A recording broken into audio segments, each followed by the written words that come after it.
Majlis Pentauliahan Mediator Dewan Bandaraya Kuala Lumpur. Terlebih dahulu, saya bagi pihak penganjur ingin mengucapkan syukur Alhamdulillah kerana dengan limpah dan kurnianya, maka kita dapat bersama-sama berhimpun pada pagi ini untuk menjayakan majlis pada hari ini. Seterusnya, bagi memohon keberkatan perjalanan majlis pada hari ini, dijemput Encik Adam Syafiq bin Hazim untuk memimpin bacaan doa. Dengan segala hormatnya dipersilakan. Allahumma ya Allah, Tuhan yang mempunyai seluruh kebesaran, kemuliaan dan kekuasaan.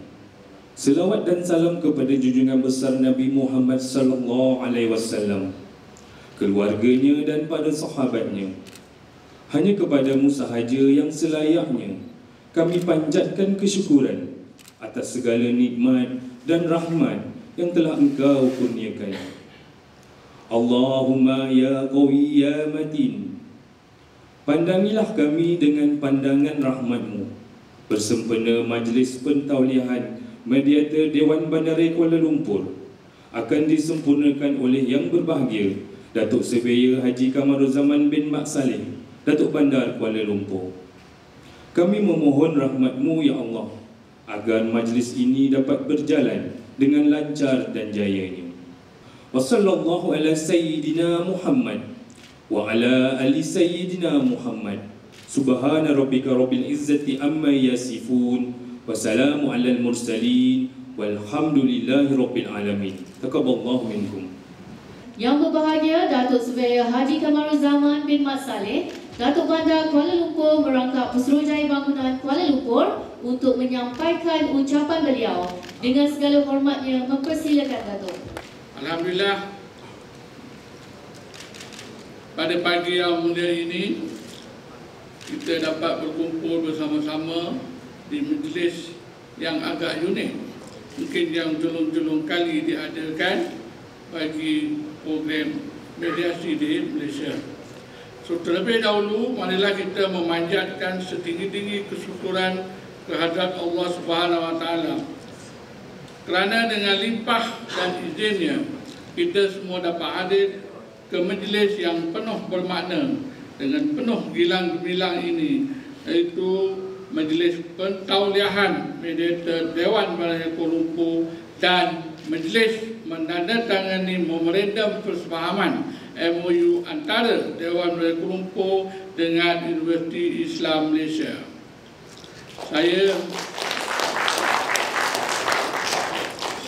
Saya juga mengucapkan ribuan terima kasih kepada penganjur dan sekretariat yang menjemput saya untuk hadir ke majlis ini yang dilihat amat ceria pada pagi ini. Dan tahniah saya ucapkan kepada Pusat Mediasi Komuniti Serata yang bertungkus lumus untuk mengadakan majlis yang meriah ini. Ada Datuk, tuan-tuan dan puan-puan yang dihormati sekalian, aduan-aduan diterima oleh Jabatan Dalaman di BKM meningkat daripada setahun ke setahun. Kita tengok warga kota, semua perkara diadukan kepada BKM. Berkenaan dengan kucing ke, lembu ke, ini dah lembu pun ada. Semua sekali, dengan anjing, dengan nyamuk, dengan apa, semua diadukan dengan BKM. Kalau kita dibagikan saman, dia marah. Tapi dia nak kita selesaikan masalah dia, walaupun hal-hal yang bergaduh secara personal di antara jiran dan sebagainya. So itulah dengan adanya aduan dan kekecohan tersebut, maka bagaimana kita nak dapat indeks sejahtera, indeks bahagia dan indeks sejahtera di antara bandar. So bagaimana kita nak dapat nombor satu, iaitu jadi kita kena buat sesuatu lah. Itulah kena kaedah untuk kita buat mediasi. Datuk-datuk, tuan-tuan dan puan-puan serta hadirin yang dihormati sekalian, di BKM memandang kehadapan untuk memperkasakan PMKS wilayah Kuala Lumpur setelah 5 tahun, hampir 5 tahun berfungsi. Mana sampai masanya kita memperkasakan pusat mediasi tersebut.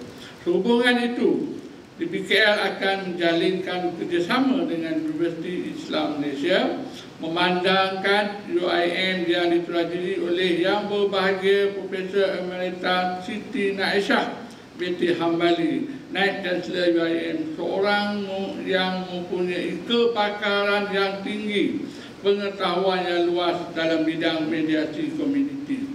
Beliau ini di peringkat antarabangsa, dipanggil di mana saja di seluruh negara, di seluruh dunia untuk menjadi mediator untuk kes-kes yang besar. Beliau juga mempunyai pasukan yang mampu membawa mediasi ke peringkat yang lebih baik. Berdasarkan peratusan penyelesaian yang tinggi, DPKL berpandangan sudah sampai masanya fungsi PMKS wilayah Kuala Lumpur diperluaskan serta dikembangkan kepada lain-lain jabatan dalam DPKL, supaya mediasi digunakan sebagai media alternatif dalam menangani aduan yang diterima. Sehubungan itu, dalam usaha untuk mengembangkan dan memperkasa pusat mediasi komuniti serata wilayah Persekutuan Kuala Lumpur, jabatan dengan kerjasama Universiti Islam Malaysia telah menyediakan satu kertas kerja berkenaan perkara-perkara berikut. Hasil dapatan daripada kertas kerja tersebut, DPKL telah bertuju untuk pertama, DPKL mengembangkan fungsi perkhidmatan serta penggunaan PMKS Persekutuan Kuala Lumpur secara sepenuhnya kepada jabatan dalaman DPKL. Penyusunan semula kluster mediasi berdasarkan aduan-aduan serta fungsi setiap jabatan dalam DPKL, yang mana 9 kluster mediasi telah dikenal pasti dan akan ada perubahan dari semasa ke semasa mengikut kesesuaian. 9 kluster yang dimaksudkan antaranya ialah mediasi tunggakan. Mediasi tunggakan. Okey, tunggakan dia banyak. Kalau cuma itu saja dah kat 800 juta. Itu kena adalah satu program yang berterusan. Itu untuk cukai taksiran. Untuk yang saman punya dah berapa juta? 15 juta. Saman saja. Okey, so yang compound lain itu saman trafik. Saman trafik ada 15, tak silap saya. And then untuk yang compound lain-lain lagi, itu yang kita kena tubuhkan mediasi. Kita nak kutip hutang orang, nak kutip hutang, kita buat secara lembut. So macam mana kita nak mediakan dia orang supaya dia menangis nak bayar? Itu barulah seorang yang mediator yang terror, yang hebat, kan? Itu kena belajar dengan sipu-sipu kita bagaimana nak mediate supaya menangis.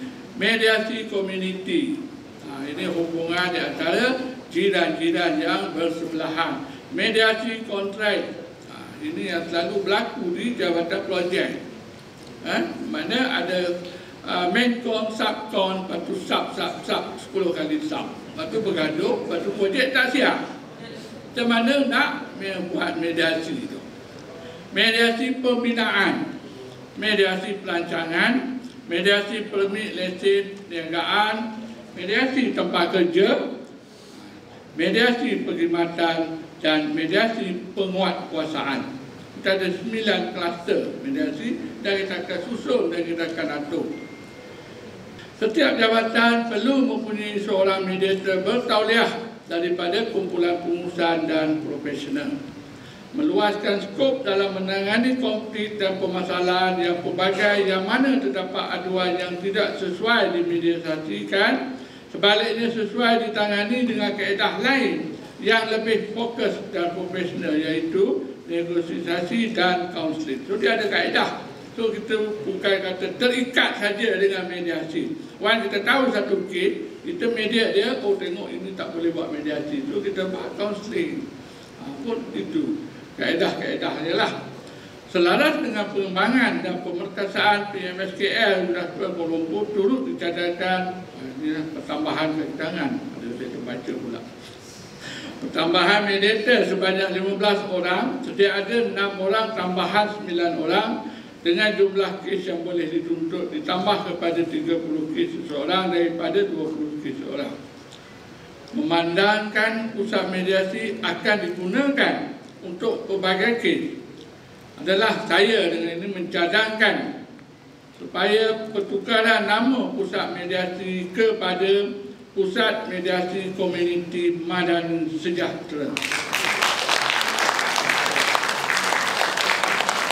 Selaras dengan apa yang telah diwawarkan oleh Yang Berhormat Perdana Menteri, di mana semua perkara, semua kita nak membuat komuniti madani supaya hidup di dalam keadaan sejahtera. Tak ada masalah, dapat selesaikan konflik, dapat selesaikan masalah, bermakna komuniti akan hidup di dalam keadaan aman dan sejahtera. Atur-atur, tuan-tuan dan puan-puan serta hadirin yang dihormati sekalian, pada tahun 2021 ramai 21 orang yang terdiri daripada pegawai Dewan Balai Kuala Lumpur dan mediator PMKS DPKS telah mengikuti khusus pentauliahan mediator Dewan Balai Kuala Lumpur pada 24 Mei hingga 27 Mei 2022 bertempat di Sri Suasana Port Dickson. Kesemua 21 orang peserta ini telah lulus dan ditauliahkan pada mediator oleh Malaysia International Mediation Center Majlis Perundang Negara. Tahniah saya ucapkan, maka hari ini adalah merupakan hari untuk meraihkan mereka dan mengiktirafkan mereka supaya semua yang berjaya tersebut sebagai mediator yang bertauliah. Dengan sokongan daripada semua, maka cadangan pengembangan dan pemutasan PMSK ini akan menjadi satu pusat rujukan mediasi yang mantap dan berkredibiliti dan secara langsung mampu merealisasikan misi untuk memberi khidmat mediasi kepada komuniti wilayah Tuan Kuala Lumpur.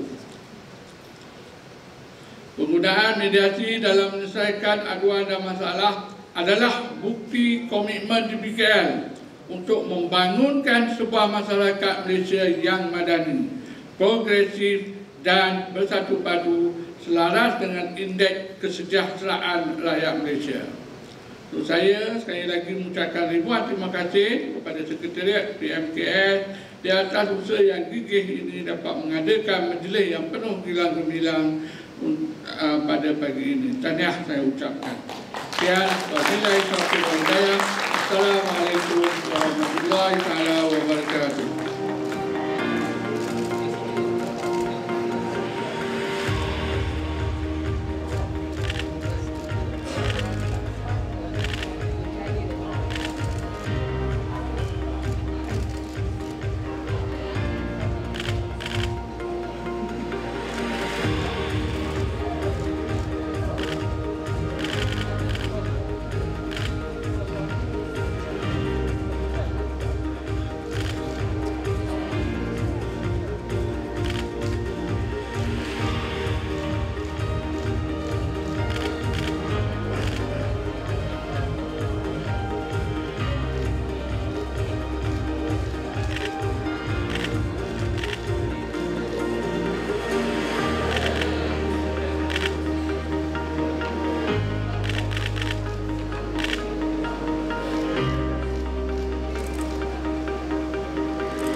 I'm going to speak about is on court annexed mediation, as well as to say something on the way forward.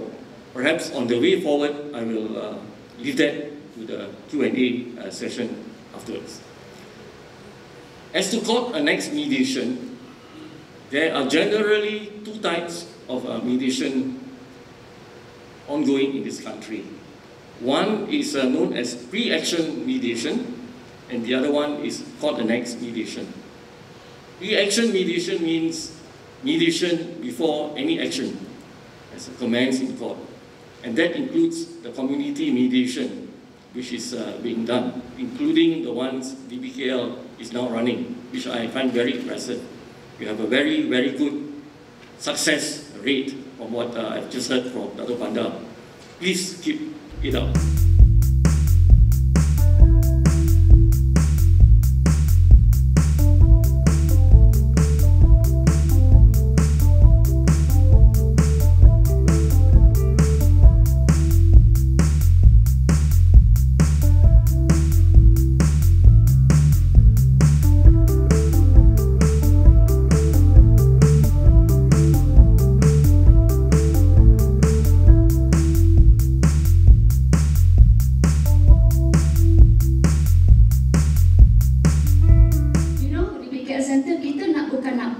Mediasi yang begitu saja, tapi kita nak buat pusat mediasi yang ada credibility, yang dihormati, diyakini dan dipercayai supaya pihak-pihak akan datang, So lepas itulah kita bukan syok sendiri, kita melakukan benchmarking. So macam mana tempat mediasi ni? Isn't it, Cik Dato' Farid? We don't even know what mediation. So we did the benchmarking, kita faham, oh macam ni dia tempat mediasi, macam ni pasarannya dia.